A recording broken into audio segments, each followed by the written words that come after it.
Esse aqui é o Hyundai HB20. Esse carro aqui tem o diferencial do motor 1.0, econômico, 3 cilindros, aspirado, mas também traz a diferença da central multimídia aqui no interior do carro. Talvez essa seja a versão que faça a diferença para que ele seja atualmente o carro mais vendido do país. E nesse vídeo vou te explicar absolutamente todas as impressões que eu tive sobre a convivência com esse carro aqui.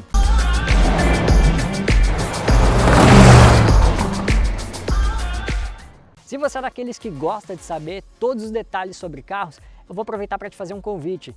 Vem fazer parte da nossa comunidade. Para isso, é só se inscrever aqui no canal, clica no botãozinho que está aqui embaixo e ativa também o sininho das notificações. É de graça e você vem fazer parte dessas mais de 28 mil pessoas que acompanham o nosso conteúdo toda semana aqui no YouTube. Inclusive, se você curte saber detalhes e acha que está preparado para saber tudo sobre esse carro aqui, não esquece de deixar um like, assim outras pessoas que assim como você querem saber todos os detalhes sobre a HB20 vão ficar sabendo desse vídeo aqui. Vamos começar mostrando a dianteira aqui do HB20. Uma das coisas que a gente já nota é o conjunto óptico, que começa aqui na lateral e vai avançando em direção à dianteira. E uma das coisas que você pode reparar primeiro é a seta, uma lâmpada independente do farol. Nessa versão aqui, a Comfort 1.0, ela é um pouquinho acima da Sense. Inclusive, ela traz algumas questões diferentes lá no interior, mas no visual é a mesma coisa. Não existem os faróis de neblina aqui e a dianteira a gente consegue ver esse design novo do HB20. O responsável por mover esse carro está aqui. É um motor 1.0 capa de 80 cavalos no etanol e 75 na gasolina. São 10,2 kg de torque e 9,4 primeiro para o etanol e depois para gasolina. Inclusive a gente fez um 0 a 100 desse motor, dá só uma olhadinha.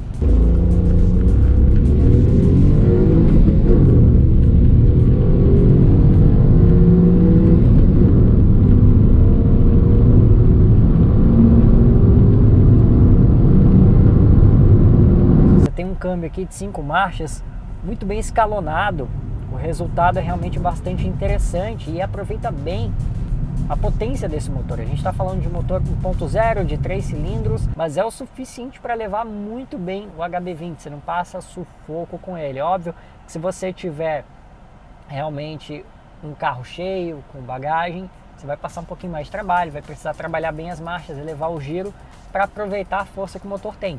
Bom, o resultado é realmente muito interessante em termos de desempenho. A gente está falando de um carro voltado muito mais para economia, né? Estamos falando de 1.0 com ar-condicionado, direção elétrica.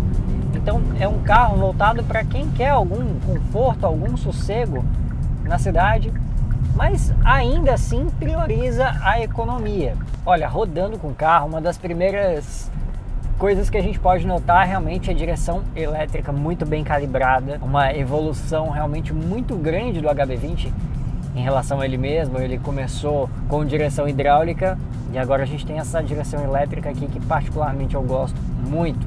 É um volante que tem um pega muito interessante, isso facilita bastante a ergonomia. E falando em ergonomia também, essas questões aqui das chaves de seta e também dos limpadores de para-brisa, tudo aqui à mão, vários comandos, então eu consigo ter todo o controle por aqui e além disso eu tenho controle também da central e do quadro de instrumentos aqui. Uma coisa que eu gostei bastante foi do isolamento acústico desse carro.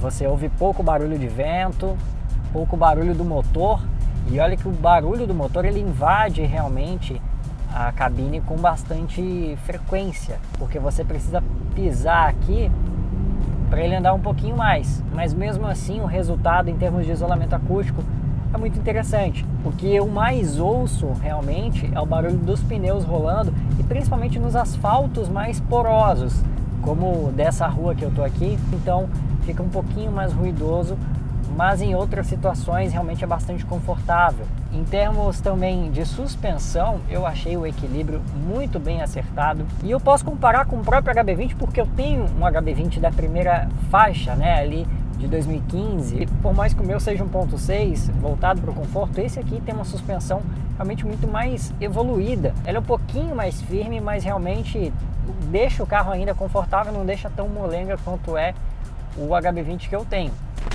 Uma coisa que eu notei foram os vidros elétricos.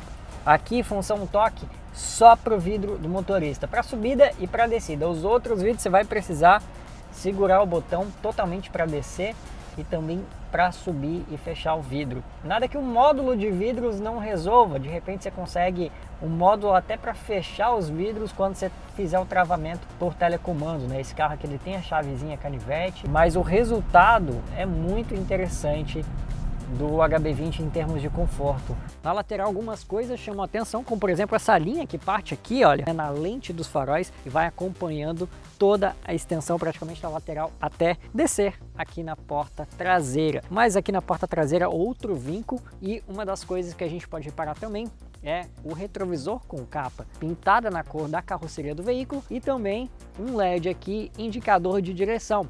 Como a gente está falando de uma versão mais básica, né?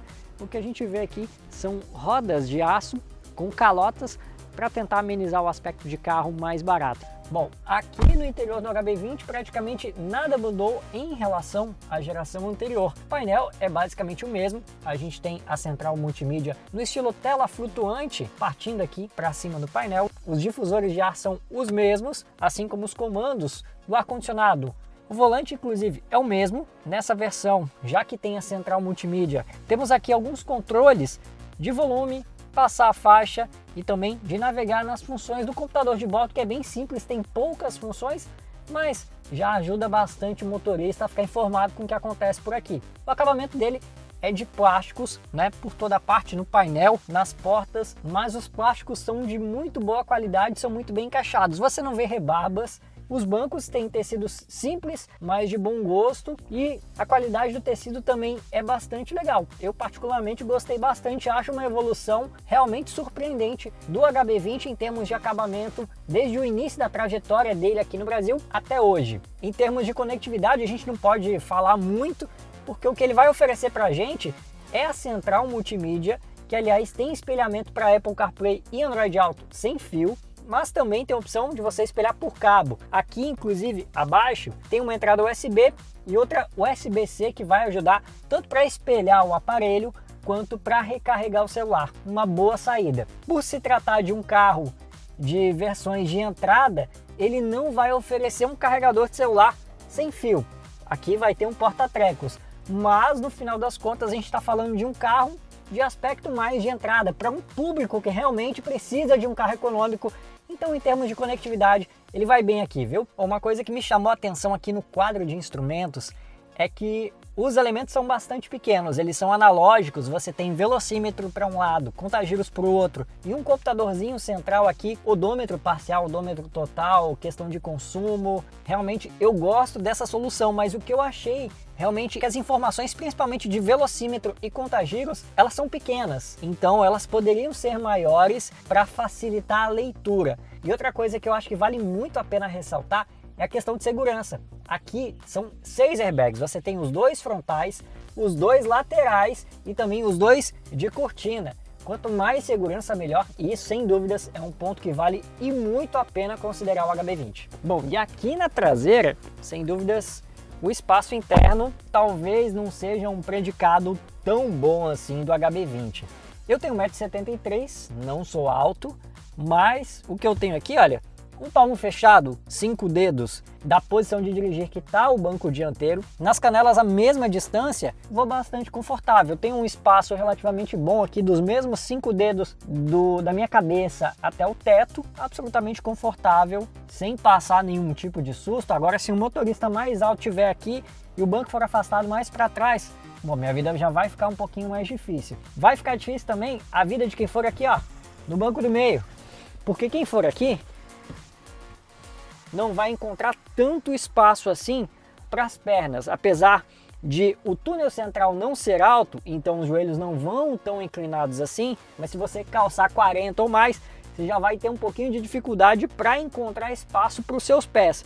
No meu caso, eu calço 38, acabo conseguindo colocar os pés aqui do lado, um de cada lado do console central, então eu estou com os pés aqui em cima do túnel central, e aí eu acabo compensando um pouquinho essa questão de não ter tanto espaço aqui atrás. Se eu for com 2 adultos do meu lado aqui, vou sofrer um pouquinho de falta de espaço para os ombros e também para as pernas. E o principal motivo de o espaço interno não ser tão positivo assim é o entre-eixos. Apenas 2,53 metros, inclusive 1 centímetro maior que o Fiat Argo, que talvez seja um dos menores da categoria. E chegando aqui na traseira do HB20, uma das coisas que a gente pode notar de cara são as lanternas que começam aqui na lateral e tem esse aplique plástico que atravessa toda a tampa do porta-malas. Mas tem uma coisa, a seta e a luz de ré foram parar aqui embaixo. Isso em algumas situações pode dificultar a visualização. E bom, já que a gente está aqui na traseira do HB20, eu acho que você está se perguntando, não tem nada aqui que eu possa levantar a tampa do porta-malas, que eu possa fazer a abertura, né? Porque não está aqui. Tá bem aqui, ó, acima do logo. Para isso, eu aperto um botãozinho aqui e abro. A capacidade do porta-malas do HB20 não foi alterada, continuam os mesmos 300 litros que o Hyundai já apresenta desde o início da história dele aqui no Brasil. Mesma capacidade, inclusive do rival Fiat Argo, maior que o Onix, mas menor do que o Sandero. Olha, em termos de consumo, o HB20 costuma ser um carro bastante econômico. No circuito que a gente fez, ele chegou a registrar até um pico aí de 12 km por litro no etanol, mas já pegando trânsito mais intenso, essa média já desceu para casa dos 8,5 e o final que a gente registrou mesmo na nossa avaliação foi 8,8 km por litro. Isso rodando no etanol. Você está vendo aí as médias definidas pelo programa de etiquetagem do Inmetro, um pouquinho diferentes realmente do que a gente obteve, mas vale ressaltar que esses testes nem sempre refletem a vida real. E praticamente em quase todos os carros que a gente avalia aqui no canal, a gente nota no uso diário, que é o uso que a gente faz para avaliar como um carro se comporta no dia a dia, como ele vai se comportar com a pessoa usando ele normalmente, a gente nota essa diferença entre os números do programa de etiquetagem do Inmetro para o resultado final. E ver também o consumo dele de combustível segundo o programa de etiquetagem com gasolina, um combustível diferente do que a gente está rodando aqui. E essa aqui no cantinho da tela é a nota do HB20 em consumo. O resultado é realmente um carro muito interessante de guiar, é um carro confortável pelo acerto de suspensão, pelo ar-condicionado eficiente, pelos bancos que são confortáveis e também pelo isolamento acústico, que apesar de isolar bem o motor, você roda com o motor em baixas rotações sem ouvir muitas vibrações, sem sentir vibrações e sem ouvir o ronco do motor. Ele só vai realmente se manifestar se você pisar mais fundo ou então se você levar mais o giro. E além disso, ainda tem também a questão da conectividade. Você tem uma central multimídia com espelhamento sem fio do celular, tanto para Android Auto quanto para o Apple CarPlay. Então ele acaba sendo um custo-benefício muito interessante. Faz dele um custo-benefício bastante interessante, porque você tem um carro compacto, você tem um carro que te oferece aqui algum conforto, você tem direção elétrica, você tem ar-condicionado, bastante sólido ao rodar, que evoluiu muito em relação a si mesmo nos últimos anos, desde que chegou aqui ao Brasil, desde que foi lançado. É um carro relativamente confortável, que atende a proposta de ser econômico, vai te levar para onde você precisar ir com tranquilidade, você não vai passar aperto em termos de desempenho, mesmo rodando no 1.0 aspirado. E além do mais, é um carro que não te cansa, os pedais têm uma calibração bastante interessante, a embreagem dele não é pesada, eu achei ela bastante leve, principalmente comparando a outros carros que eu já dirigi. Os pedais do freio têm um peso certo ali para você frear sem dar aquela quebrada de pescoço. A direção tem um peso justo com o carro em movimento ou com ele em velocidades mais baixas para você conseguir manobrar. O trambulador do câmbio realmente muito justinho, uma característica do HB20 desde a chegada dele aqui. Os engates curtinhos aqui, fica bem fácil de você encaixar as marchas. É um carro fácil de manobrar, mas não faria mal um sensor de estacionamento para ajudar nas manobras. Você tem uma visibilidade relativamente boa pelas janelas laterais, para-brisa amplo, só a janela traseira é um pouquinho mais curta, isso é absolutamente normal em hatches.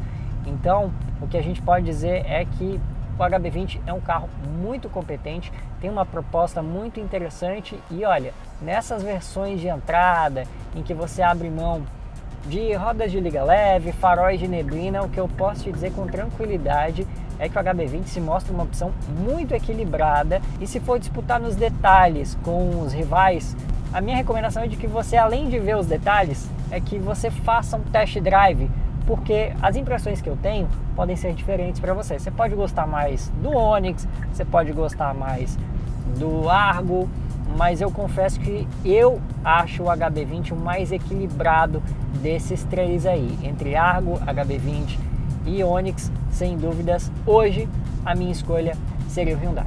Se você gostou de saber tudo sobre o novo HB20 na versão Comfort, deixa um like aqui embaixo. E se quiser ver mais vídeos como esse, saber de pontos positivos e negativos de automóveis, é só se inscrever aqui no canal. Clica no botão aqui embaixo e ativa o sininho das notificações. Vou deixar 2 sugestões de vídeo para você aqui do lado. Eu te encontro lá no próximo.